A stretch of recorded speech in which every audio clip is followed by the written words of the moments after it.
Olá, amigas, olá, amigos do GELAC, do Grupo Espírita Luz, Amor e Caridade. Eu sou Ivan César e depois de algum tempo, que não aparecia por aqui, eu vim novamente fazer um trabalho doutrinário para vocês, para que a gente possa refletir juntos, para que a gente possa debater juntos, para que a gente possa, acima de tudo, aprender juntos e juntas. Eu quero, claro, já agradecer a Flávia pelo contato, por toda essa administração de agendas, e aí é o que propicia estarmos juntos agora. Mas eu quero também começar deixando um beijo especial a duas pessoas que, por N razões, incluindo a pandemia, eu já não vejo há bastante tempo, que são Rebeca e Lon Artes. Eu quero deixar um beijo para vocês e dizer que a distância, a imposição do contato virtual, ela termina fazendo com que a gente perca um pouco de toda aquela aproximação que nós gostamos, mas isso de forma alguma, de maneira alguma, afetou a minha forma de gostar de vocês, de tentar estar perto de alguma maneira. Então, como a gente não tem como se beijar ainda, fisicamente, eu deixo esse beijo virtual e que em breve, em algum momento, a gente possa se encontrar, se abraçar e continuarmos, seguirmos as nossas vidas. Eu já estou aqui com a minha segunda dose tomada, aguardando a terceira, aguardando a dose de reforço, provavelmente em janeiro eu tome. Imagino que vocês estejam em situação parecida, o que certamente facilita, para quando a gente se encontrar, poder realmente dar um abraço direito, porque esse negócio de ficar dando soquinho de mão, isso não é comigo não. Só para quem eu não gosto. Para quem eu não gosto, vai na mão mesmo. Para quem eu gosto, eu quero abraçar, beijar, apertar, estalar a costela, estalar a coluna, aquelas coisas que a gente já sabe. Dezembro, final de ano, e aqui estamos nós para falarmos de Jesus. Em verdade, na doutrina espírita, nós temos essa possibilidade de falarmos sobre Jesus, de falarmos a respeito de Jesus durante todo o ano. Afinal de contas, ele é o nosso modelo. Jesus é aquilo que baseia, que norteia os trabalhos da doutrina espírita. Pelo menos assim foi com Kardec e assim deveria ser com todos nós que damos continuidade a esse trabalho de divulgação. A quem não age dessa maneira, paciência, é o livre agir, é o livre arbítrio de cada um, e vamos aqui focar na nossa parte, esquecendo um pouquinho daquilo que o outro, a outra anda fazendo, deixando de fazer. Mas, embora falemos de Jesus durante todo o ano, o mês de dezembro, é claro, é um mês especial porque recordamos o seu nascimento. E como eu costumo dizer, o nascimento físico de Jesus pouco importa. Temos uma data para servir de referência, o dia 25 de dezembro, mas enquanto Jesus não nascer em nós, no nosso mundo íntimo, para aqueles que assim o quiserem, o nascimento do Mestre, o nascimento do Cristo vai ser apenas uma data no calendário. Então é bom que se fale mesmo em Jesus, é bom que se fale muito, é bom que a gente reflita sobre aquilo que foi dito sobre ele nos livros religiosos, a Bíblia, o Evangelho segundo o Espiritismo, mas refletirmos não apenas sobre o Cristo, mas especialmente sobre o homem. E aí nos livros religiosos nós não vamos encontrar muita coisa, aí precisamos ir para os livros históricos, para as pesquisas históricas. E diferente do que alguns dizem, estudar Jesus, o homem, estudar Jesus de Nazaré, em nada, em absolutamente nada, diminui a sua importância crística Para mim, funcionou o contrário. Funcionou da maneira contrária. Quanto mais eu me aprofundo no homem, nos seus hábitos, na sua vida, naquilo que era o seu círculo social, mais eu admiro e procuro seguir dentro das minhas possibilidades Jesus, o Cristo, o Consolador, o Salvador de todos nós. E eu quero trazer aqui alguns argumentos que venho estudando, lendo, pesquisando, me aprofundando, para que a gente possa aqui refletir. Porque vamos imaginar, por exemplo, vamos nos transportar para 2000 anos atrás. Que época era aquela? Muitos confrontos. Confrontos dos judeus entre si. Se a gente voltar um pouco mais, um pouco não, bastante, nós estamos voltando 2000 anos. Se a gente voltar 3.500 anos, vamos chegar lá em Moisés. E vamos lembrar o que acontece com Moisés. O que aconteceu com Moisés não teve participação dos romanos, dos egípcios, nada disso não. Foi só o povo judeu mesmo, que criou aquela cisão, aquela celeuma toda. Moisés foi subir na montanha para uma espécie de retiro espiritual para falar com Deus, e quando volta já não era mais ele o responsável, era o bezerro de ouro, enfim, aquela história toda que nós já conhecemos. Então, 1.500 anos após, com a chegada de Jesus, esse cenário de confrontos ele permanece dos judeus entre si e dos judeus contra os romanos, contra o Império Romano, que já havia invadido a maior parte do Oriente Médio àquela época, e a região de Jerusalém era dominada pelo Império Romano, embora houvesse ali também, porque aquela região, às margens do Mar da Galileia, em muitos pontos ela servia também como entreposto comercial. Então havia uma participação muito grande dos gregos, dos povos de língua de origem latina. Então era uma celeuma, mas de maneira geral, esses confrontos eles aconteciam o tempo todo. É só dar uma rápida lida aí, pesquisa aí no Google a sociedade do Oriente Médio, a época de Jesus, e aí vocês vão ver o que é que vai aparecer, né? Só para falarmos em termos religiosos, eu não vou nem entrar aqui nas questões sociais da época, mas apenas em termos religiosos, o judaísmo naquela época, eles tinham mais de 20 seitas. Seitas no sentido de escolas. Seita não é uma palavra que a gente vai entender da forma até pejorativa como entendemos hoje. Então, eram 20 seitas, aproximadamente, judaicas rebeldes.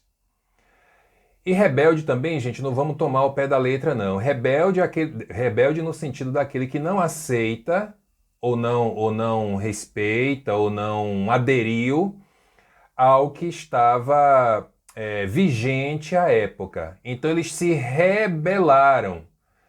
Não necessariamente de forma física, mas essencialmente com o seu pensamento. E aí fundaram outras seitas também judaicas, mas que tinham direções diferentes. A exemplo disso, fariseus, saduceus, essênios, todas essas e várias outras eram seitas rebeldes judaicas. Os zelotas, inclusive há uma fonte histórica aí que coloca Jesus também como um zelota, mas não é o foco do nosso trabalho de hoje. Aquela época também era muito comum aparecerem vários profetas, né? Então era muita profecia de tudo que era lado, aí a gente vai falar em Isaías, em Elias, o próprio João Batista, em outros tantos nomes, em Jó, né? Tantos profetas, tantas profecias, os feiticeiros. Porque hoje, vejam, eu tava assistindo, não faz muito tempo isso, uma matéria sobre santificação, sobre o processo de santificação. E aí recordei, porque hoje, se eu não estiver enganado, me parece que a Igreja Católica exige a comprovação de 3 milagres. Era alguma coisa a respeito de Irmã Dulce, por isso estou lembrando disso. Então a igreja precisa de 3 milagres para que a partir disso, 3 milagres comprovados, para que a partir disso se considere uma pessoa santificada. E aí temos a Santa Dulce dos Pobres, a primeira santa essencialmente brasileira, nascida no Brasil e, claro, baiana. Aí a igreja precisa de 3 milagres. Santo Antônio, que era o santo de devoção de Irmã Dulce, ele tinha, aliás, ele não, a história tem registrados 53 milagres de Antônio de Pádua, que depois se tornou Santo Antônio. Rapaz, a igreja precisa de 3. Antônio de Pádua tinha 53. Não é pouca coisa, não. Estou falando isso em relação a hoje. Aquela época, 2000 anos atrás, era muito comum. Era muito comum você passar por uma esquina, por exemplo, e encontrar-se com alguém fazendo uma cura. Era até trivial que isso acontecesse. Claro, havia também os enganadores, não podia deixar de ser, né? Se hoje, com a medicina, que é uma ciência, há os enganadores, eu me refiro à questão da ciência por ter métodos científicos, né? E mesmo assim a gente encontra enganadores, imagine quando você não tinha nenhum referencial. Então, era uma época assim de muitos milagres. E é nesse caldeirão religioso, social, cultural que aparece Jesus. Que não foi em absolutamente nada, desde a primeira linha escrita sobre ele, uma figura comum. Jesus está muito longe de ser uma figura vulgar, uma figura que a gente encontre em qualquer canto. Vamos pensar, por exemplo, sobre a história de um simples camponês.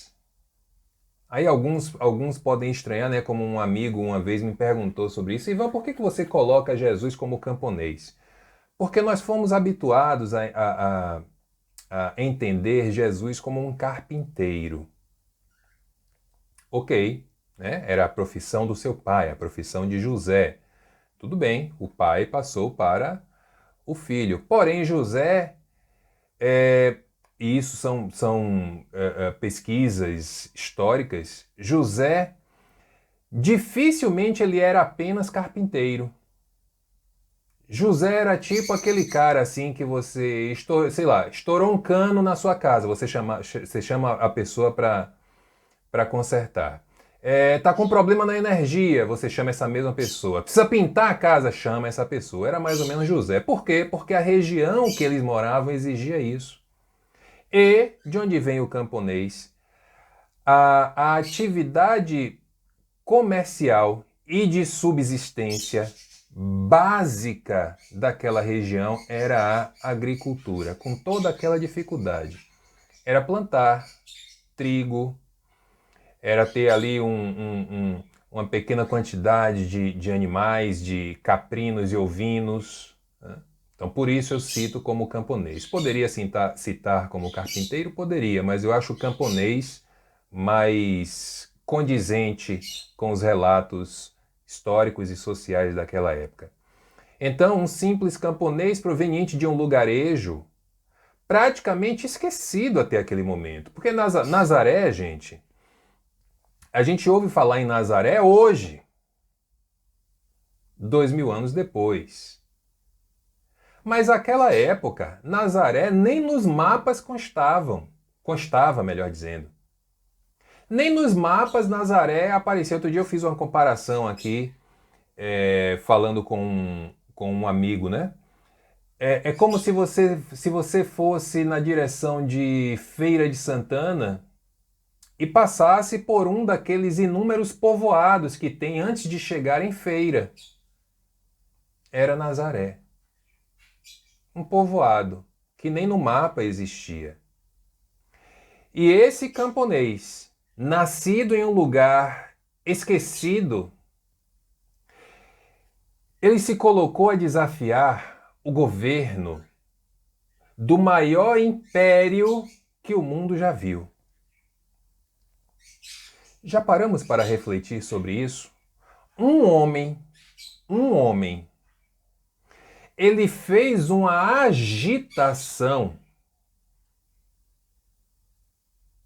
tamanha a ponto de desafiar o maior e o mais poderoso império da história da humanidade, o Império Romano.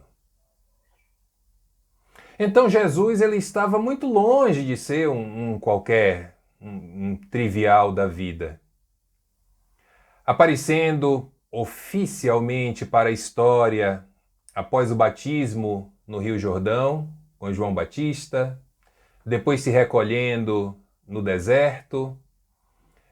Aquele homem, aquele camponês, ele inicia a partir daí uma saga nunca antes vista e jamais repetida na história do planeta Terra. Até aquele momento, ninguém nunca havia feito o que Jesus fez. Após aquele momento, ninguém jamais repetiu os feitos de Jesus. Ele tinha um magnetismo verbal, ele tinha no magnetismo verbal uma peça fundamental do seu apostolado. Porque quando Jesus chamava, e eu fico tentando imaginar essas cenas, quando Jesus se aproximava de alguém para dizer assim, como disse a Pedro, por exemplo, venha, deixe de ser pescador de peixes e venha ser pescador de almas. Eu fico tentando imaginar esse momento, sabe? Porque imagine que você está aí na sua casa agora, alguém bate à sua porta e aí você vai lá atender. Quando você abre a porta, aparece um desconhecido, maltrapilho, que olha para você, penetra os seus olhos e diz assim: venha me seguir. Sabe por que você deve me seguir? Porque eu sou o caminho, eu sou a verdade e eu sou a vida. E aí nos dias de hoje a gente pensa assim, eu ia nada. Ainda mais com essa violência que a gente vive, nem a porta eu ia abrir, imagine ouvir o que a pessoa tinha para dizer. Se abre e a pessoa diz isso, eu fecho a porta na hora. Pode ser que de alguma maneira a gente até agisse assim mesmo, ou pensasse em agir dessa forma. Agora, esse mesmo homem, diferente, incomum, estranho, que te faz o convite, ele se utiliza de um magnetismo tão forte, mas tão forte, que a gente é incapaz de rejeitar o seu chamado. E continua acontecendo até hoje. Dezembro de 2021. A palestra para ir ao ar dia 13, eu gravando dia 9. Até hoje eu fico pensando, meu Deus, como será que eu reagiria a esse convite físico? Porque o convite espiritual a mim foi feito lá em 2004, 2003 para 2004, quando eu chego na doutrina espírita. Porque até então, Jesus, já falei isso para vocês, Jesus para mim não passava de uma imagem que vive pendurada numa cruz, que quando chega na Semana Santa, Você pode fazer uma verdadeira maratona de filmes apenas sobre ele, na ocasião da sua morte. Na ocasião do seu nascimento, que é o Natal, a gente assiste muito mais filmes sobre Papai Noel do que sobre Jesus, o aniversariante. Eu fico imaginando que se eu estou em cima de um barco, como Pedro estava, e vejo um homem com esse magnetismo se aproximar de mim e me fazer um convite, ele provavelmente ia precisar me fazer flutuar, porque minha perna ia tremer de um jeito que para eu cair na água não ia faltar nada. Se hoje, onde já não há presença física, 2 milênios depois, nós ainda nos arrepiamos, nos emocionamos, choramos com os convites que recebemos, imaginem aquela época. Porque o chamado dele não era uma coisa assim, era um chamado íntimo. Ele mexia na sua consciência e não em você enquanto ser encarnado, mas em você enquanto ser espiritual, assim como ele também é. Filho do mesmo pai que o criou. E filha também. Ele falava às almas. E de alma em alma, que ele ia convidando ou que ia se sentindo atraída por aquele homem, os historiadores falam em aproximadamente 72 pessoas. Vejam, quando falamos nos seguidores de Jesus, é muito comum pensarmos apenas e tão somente nos seus 12 apóstolos. Essa conta dificilmente estará certa por N motivos. Então, historiadores apontam que o grupo contava com pelo menos 60 pessoas a mais, eram 72 pessoas, caminhando com o mestre e bebendo direto da fonte divina na terra as propostas de como agir, como alcançar, como ter acesso ao reino de Deus. O que é o reino de Deus? Até aquele instante, o reino de Deus era uma proposta, eu diria, de uma certa barganha espiritual. Se você faz isso, isso e isso, não faz aquilo, aquilo e aquilo, você vai para o céu. Se você falha, você vai para o inferno. O reino de Deus que Jesus apresenta, de alguma forma até se assemelha a isso, embora a ideia de inferno não faça parte do texto do mestre. Mas então qual era a diferença? A diferença era o dono do reino, o próprio Deus, que até aquele instante era um Deus vingativo, semelhante aos deuses romanos, aos deuses gregos. E eu fiz questão de falar naqueles confrontos lá em cima, lembra do início da palestra, quando falei nos gregos, quando falei nos romanos? Porque naquela ebulição, naquela confusão social, tudo se misturava, inclusive as crenças. Os judeus já tinham a sua figura de Deus também, mas imagine, era judeu de um lado, romano do outro, no meio do caminho os gregos, cada um falando a sua maneira, e no final das contas tudo se misturava, tudo se confundia. Era mais ou menos, só para fazer uma comparação muito rasa, muito superficial, é mais ou menos como acontece aqui na igreja de São Lázaro, né? Você entra na missa, você entra na igreja para assistir uma missa, chega lá, come a hóstia, toma lá umas gotinhas, uns pinguinhos de água benta, quando sai da igreja tá lá o pessoal pronto para já dar logo seu banho de pipoca. E se vacilar, você já sai dali e já procura direto uma primeira casa espírita que é para tomar um passe, uma água fluidificada também. Ou seja, se é para se cerca logo de tudo que é canto, né? Eu imagino que aquela época era era parecida, era tudo muito parecido com isso. As imagens, ou melhor, a imagem a imagem e as ações daquele homem humilde de Nazaré, que ofertava afeto, né?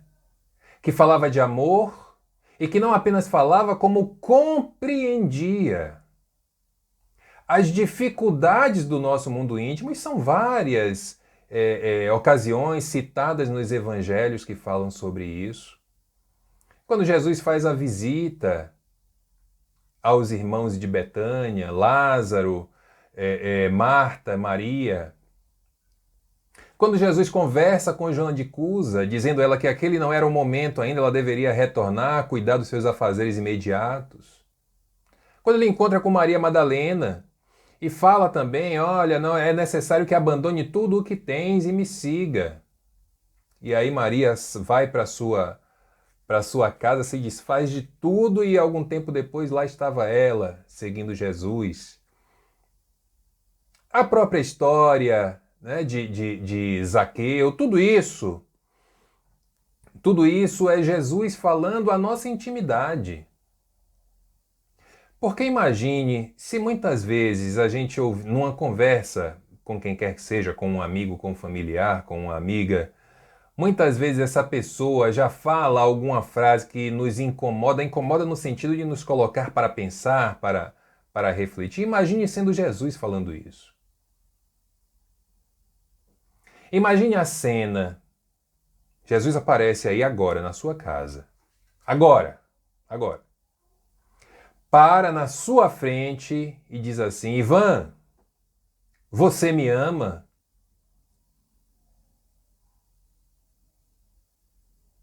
Aí eu vou fazer como Pedro, né? Pergunta é essa, Jesus? Claro que eu te amo. Você não está vendo aqui as minhas lutas, as minhas mudanças? Aí ele escuta a minha resposta, olha para mim novamente e pergunta: Ivan, você me ama? Aí eu já começo a estranhar por que ele está perguntando de novo. Aí a consciência já começa a trabalhar para tentar entender por que ele está perguntando novamente. O que é que eu fiz, o que é que eu deixei de fazer. Mas ainda assim eu insisto, amo sim, Jesus. E aí ele pergunta a terceira vez. Desculpe. Ivan, tu me amas? Aí eu já entro em desespero. Se ele está perguntando pela terceira vez é porque ele sabe de alguma coisa, eu não fiz direito isso, o que foi que houve, eu não sei como resolver. E mais uma vez, para não admitir as minhas fraquezas, eu repito, eu te amo. Eu fico tentando imaginar o que Jesus queria saber com aquelas perguntas. Porque até da boca para fora, se é que com Jesus essa possibilidade existia, a gente pode enganar a outra pessoa, a gente pode dizer o que a gente quer e a outra pessoa acredita ou não. Jesus conhecia o mundo íntimo de todos nós, especialmente daqueles que com ele andavam. Jesus sabia das facilidades, das dificuldades da vida de cada um. O que será que ele queria saber de Pedro quando pergunta por 3 vezes se ele o ama? E aí, depois de ouvir a mesma resposta por 3 vezes, ele se volta para Pedro e diz: Em verdade vos digo que antes que o galo cante, tu me negarás por 3 vezes. Já pensaram nessa cena? Já pensaram na expressão de Jesus falando isso? E na expressão de Pedro escutando aquelas palavras? Não deve ter sido uma cena fácil. Em especial, se levarmos em consideração que Pedro era como muitos de nós. Pedro era explosivo, pavio curto, pouca paciência. Tem uma passagem do Evangelho, em meio à multidão, Jesus pergunta: Pedro, quem me tocou? Pedro, se pudesse, dava uma queimada em Jesus, ou sei lá, dava uma patada, como a gente costuma dizer. Né? No final das contas, até deu mesmo, de uma forma um pouco disfarçada ali no texto evangélico, mas deu. Rapaz, no meio de tanta gente, como é que eu vou saber quem tocou em você? Era ele. Muitos de nós somos da mesma maneira e temos até orgulho disso, né? Eu não levo desaforo para casa, não é assim que a gente diz? Pode vir quente que eu lhe devolvo com a fervendo. Imaginem a cena. Porque esse homem que conhecia e conhece a nossa intimidade, curando as nossas almas, ou pelo menos nos ofertando o melhor remédio, também se convertia no que fazia os cegos enxergarem, os coxos andarem, os surdos ouvirem, os leprosos serem purificados. Milagres que foram confirmados ao longo da história, inclusive pelos seus detratores. Nenhum dos detratores de Jesus negou os seus milagres. Nenhum deles disse que é fantasioso, que nunca existiu. Todos confirmaram.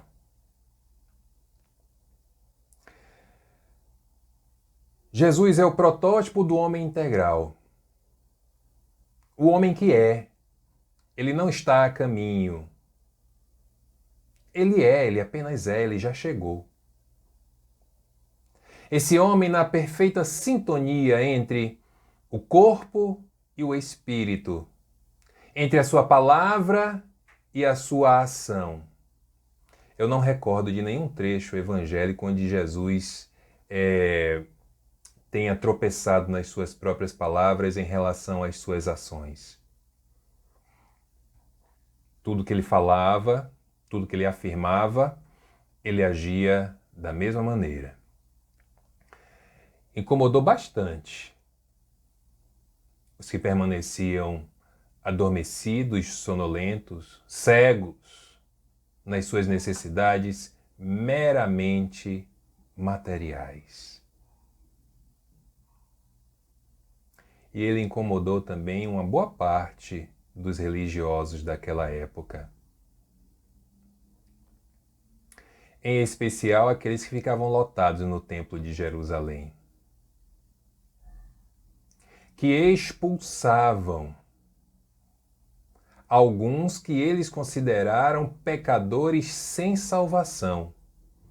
Mas espera aí, o templo não era um local ou pelo menos não deveria ser um local de oração, de purificação, de salvação? Deveria. Mas por que esses religiosos do templo expulsavam essas pessoas ditas sem salvação? Por uma razão muito simples. Porque naquela época a fé judaica era vendida. Se você estava com, sei lá, você estava com lepra, e eles diziam assim, vá no templo que você vai ser curado. Aí quando chegava lá no templo, você tinha que vestir uma roupa especial, você tinha que comprar. Você tinha que ter um incenso especial, você tinha que comprar. Você tinha que sacrificar um animal, você tinha que comprar o animal que ia ser sacrificado. Você tinha que tomar um banho especial, você tinha que comprar esse banho. Até chegar no local da oração, você tinha que deixar ali praticamente a sua vida financeira toda. Engraçado, né? Parece até que eu estou falando do século XXI.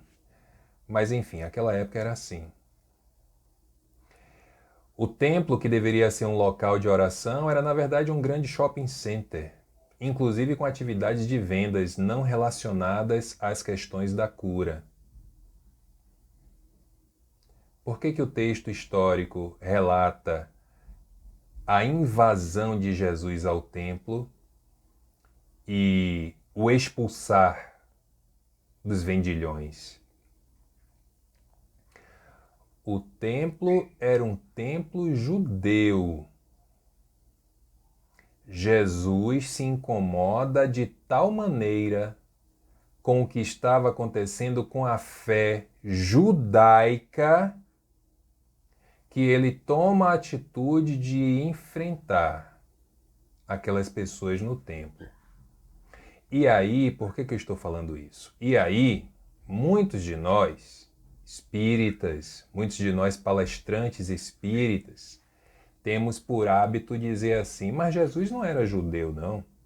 Jesus apenas nasceu em família judia, mas ele nem seguia os preceitos judaicos. Seguia. Todos. Exceção feita a questão da alimentação e a questão do dia de descanso sagrado. Jesus não tinha dia de descanso, não tinha dia específico para descanso. Então é bom a gente, por isso eu disse que para entender melhor Jesus, nós religiosos precisamos sair dos livros de religião, de religiosidade. Precisamos adentrar nos livros históricos. Esses dias um amigo me perguntou se Jesus esteve no Egito. Eu disse, depende. Depende da fonte que você vai pesquisar. Como assim depende? Ok, lá no Evangelho de Lucas é relatada a fuga de Maria e de José para o Egito. Alguns dizem, inclusive, que essa é uma tentativa de adaptação de Lucas ao texto original para trazer Jesus para dentro de uma profecia de 400 anos antes, colocando assim Jesus como Salvador absoluto. Em outras passagens, em relação aos períodos de meditação no deserto, aí já Jesus adulto, alguns dão a entender dos desertos egípcios. Quando a gente fala em Egito, gente, só para não desvincularmos uma coisa da outra, nós estamos falando de África, viu? Só para estarmos atentos às coisas. Sai do Oriente Médio e vai para a África, enfim. Isso, para mim, no meu modo de ver, pouco importa. O que importa é o que nós fazemos com essas informações, se é que são informações, muitas vezes são suposições. Então o templo expulsava os pecadores de lá. Sabe o que é que Jesus fazia? Especialmente esses que eram expulsos. Jesus chamava e curava sem cobrar nada. Ainda mandava voltar no centro e mostrar... No centro, ó. No centro espírita só pode. Mandava voltar no templo e mostrar que foram curados. E foi de graça. E foi cura de verdade, viu? Porque algumas vezes as curas deles lá não davam certo, não. Como também podia acontecer com Jesus. Cuidado com essa presunção de infalibilidade. No próprio Evangelho há uma passagem que fala de que Jesus tentou curar um cego, não conseguiu, aí ele abaixa, pega um pouco de terra, coloca na mão, cospe aquela pasta que ele passa nos olhos do cego, e aí sim o cego volta a enxergar. Ele não apenas os acolhia, né? Acolhia aqueles que por ele foram curados. Mas ele dava uma clara e, na maioria das vezes, simples ideia de que todo o poder, incluindo o dele, é proveniente de Deus. Além disso, o pretenso poder humano é absolutamente irrelevante ante os desígnios divinos. Jesus foi um revolucionário, sob vários aspectos. Inclusive o aspecto social. Porque vocês querem uma revolução maior do que em uma época e uma região belicosa, cheia de conflitos de todos os lados? Jesus chega lá no meio daquele povo e fala de amor. O amor é uma revolução. A liberdade de si mesmo. Lembra da frase? Não procures o reino de Deus aqui ou além. O reino de Deus está dentro de ti. Para encontrar com Deus, disse a Nicodemos, é necessário que renasça outras vezes.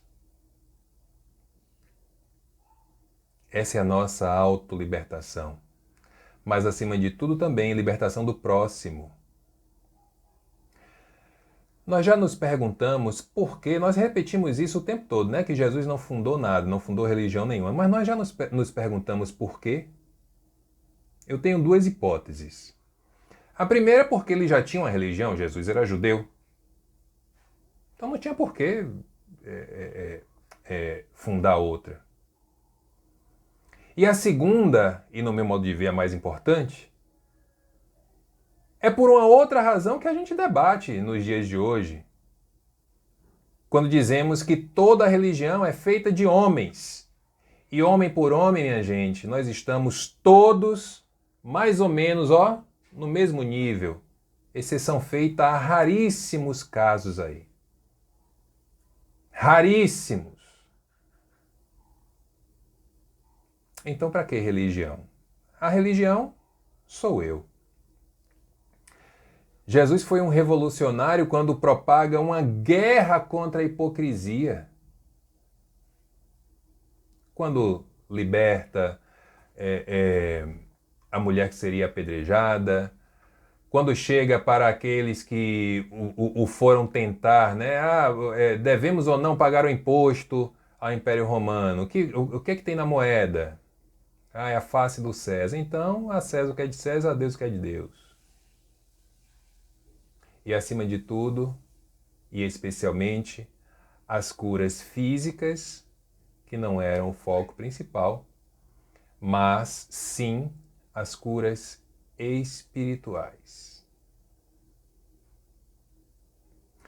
Jesus foi tão grande, aliás, Jesus foi não. Jesus continua sendo tão grande que até hoje os homens que sobre ele escreveram e continuam escrevendo pouco conseguiram alcançar a sua mensagem e, acima de tudo, as suas atitudes. Até hoje a gente bate cabeça, e olha que aqui eu vou me referir a nós espíritas. Até hoje a gente bate cabeça para imaginar assim, meu Deus, como é que Jesus chega no meio do povo e pergunta assim, quem é minha mãe, quem são meus irmãos, com eles lá fora? Eu vou repetir a pergunta para todos nós. Quem são as nossas mães? E quem são os nossos irmãos?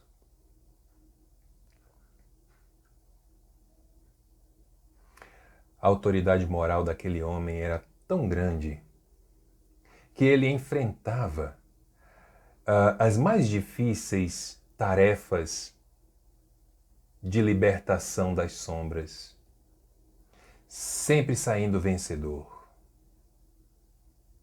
em relação a ele próprio.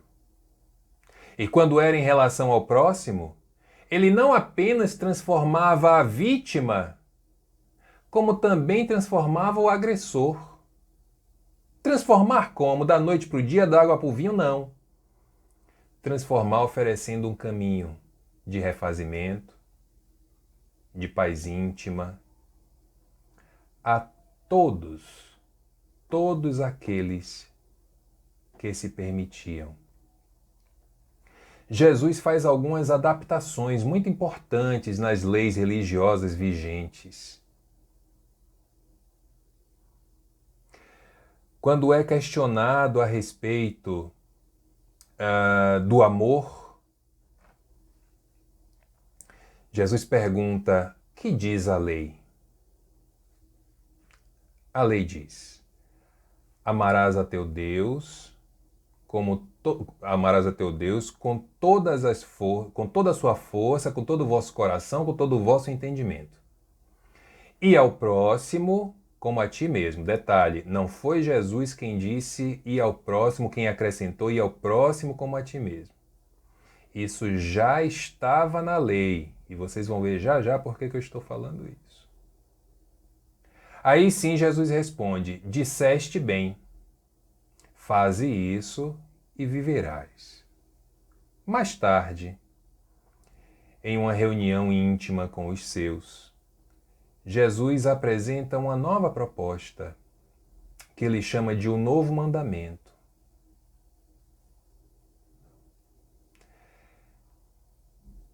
Que todos se amem, como eu vos amei. Percebem a diferença? Uma coisa sou eu dizer assim: olha, fulano, você deve amar Beltrano com todo o seu entendimento, com toda a sua força, com tudo aquilo que você já sabe. Isso é uma coisa. Outra coisa é você dizer: olha, fulano, você deve... Vou mudar o gênero agora. Olha, fulana, você deve amar Beltrana da forma como Jesus nos amou. A coisa muda totalmente de figura. O amor que era abstrato passa a ser um amor palpável, onde nós temos uma referência. A partir daí, de quem é o trabalho? Apenas e tão somente nós. Nas suas promessas de envio do Consolador, a doutrina espírita desponta como um excelente continuador das suas obras, tendo, claro, em Jesus o modelo absoluto do homem integral, que é confirmado na questão 625, quando Kardec pergunta aos espíritos, aos bons amigos, qual era o modelo a seguir. E a resposta deles é a mais simples, talvez a mais curta do livro. Vede Jesus. Jesus, nas palavras de Amélia Rodrigues, a poetisa baiana, a única mulher a ter o seu nome batizando uma cidade no nosso estado. São 417 municípios. Apenas um tem nome de mulher. E aí vocês pensem o que quiserem a respeito dessa afirmação. Mas Amélia Rodrigues, a respeito de Jesus, ela diz assim: aquele que se levantou da história para se fazer maior que a história. Porque, minhas amigas e meus amigos, queiramos ou não, o tempo é dividido, o nosso tempo, no Ocidente, é dividido em duas épocas: antes do Cristo e depois do Cristo. Então Jesus não faz parte da história. Ele é a história. E nesses dias em que vamos iniciando as nossas aproximações para a comemoração do seu aniversário, para a comemoração do Natal, para estarmos dentro do possível e dentro das escolhas de cada um, reunidos em família, que nós possamos permitir, já que o elegemos como modelo, que Jesus nasça em nós. Eu lembro da minha infância de um quadro de parede que tinha em casa, com a imagem de Jesus, com um coração vermelho enorme e uma frase. Nunca esqueci. Cristo reina neste lar. Dai-me hospedagem de amor no vosso lar, e eu a tornarei eterna no meu sagrado coração. A hospedagem de amor que eu dou a Jesus, desde que a doutrina espírita surge em minha vida, não é a da minha casa física, não é a de um quadro, não é a de uma frase bonita ou de uma pintura bem feita. A hospedagem de amor que eu dou ao Mestre, que eu tento dar todos os dias, é a da minha mudança de atitudes em relação ao velho homem que eu fui e que vai dando espaço ao novo homem, baseado em Jesus.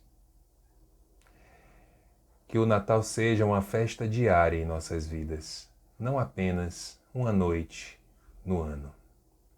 A todos vocês, a todas vocês, os meus desejos de boas festas, os meus agradecimentos pela oportunidade e que 2022, que já chega aí, ele seja efetivamente um ano de recuperação para todos nós, porque afinal de contas, todos nós somos irmãos de Jesus, portanto, filhos de Deus.